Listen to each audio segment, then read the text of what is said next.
आपकी जो जर्नी रही है बहुत इंस्पायरिंग रही है, क्योंकि एक आम इंसान को जिसके पास कुछ नहीं होता, वो जब अपने सामने एक ऐसे फिगर को देखता है कि मैकडोनल्ड्स में क्लीनर का जॉब किया और उससे पहले भी पैसे को लेकर और फैमिली के बैकग्राउंड को लेकर, और फिर इस मुकाम पर पहुंचना, क्या ये अपने सपनों की वजह से पॉसिबल हो पाया? What was the one thing I think जिसकी द वजह से ये संभव ड्राइविंग हुआ? Force was poverty.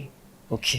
I still remember कि चुटपन में, and this is around the age of 6-7, पिताजी धौलकवा नाम की एक जगह है दिल्ली में, वहाँ पर आर्मी क्लब के सामने बस अड्डा है, जहाँ से गुड़गांव, जिस अब चमचमाता हुआ गुड़गांव है, लेकिन पुराना गुड़गांव जिसे हम कहते थे अब तो गुरुग्राम है, वहाँ हमारा परिवार रहता था न्यू कॉलोनी में.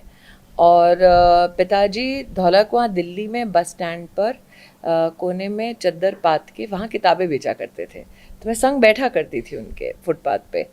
और मुझे आज भी याद है कि मेरे लिए जब लोगों का आवागमन होता था सामने के आर्मी क्लब में, तो मैं सोचती थी कि एक दिन ऐसा आएगा कि मैं ऐसे किसी मंच पर रहूँगी जहाँ पर शोहरत नहीं, लेकिन जब आप रौनक दिल्ली को फुटपाथ से देखते हैं तो आप शोहरत नहीं चाहते, आप सम्मान चाहते हैं. तो मैं शायद ही उन कम लोगों में से हूँ जिसने अपने जीवन के 40 या 45 साल के अंतराल में दिल्ली को फुटपाथ से भी देखा, राष्ट्रपति भवन से भी देखा है.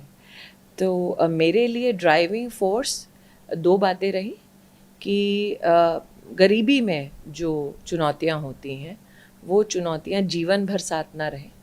दूसरा, सम्मान का जीवन जीने का एक विकल्प हो, जिसमें सम्मान सिर्फ मेरा नहीं, मेरे परिजनों का भी हो. तो यही ड्राइविंग फोर्स रहा.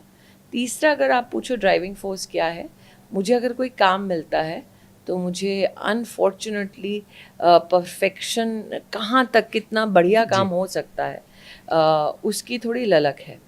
तो अगर मुझे कहीं बर्तन भी मांजना है तो मेरे हाथ से मंजा हुआ बर्तन भी पूर्णतः अच्छे से चमचमाता हुआ साफ हो. तो एक respect for the kind of labour that you do, वो मेरे माता पिता ने इनकलकेट किया, तो वो जीवन भर साथ रहा है. और बर्तन से मुझे याद आया, वो आजकल OCD माना जाता है. अच्छा.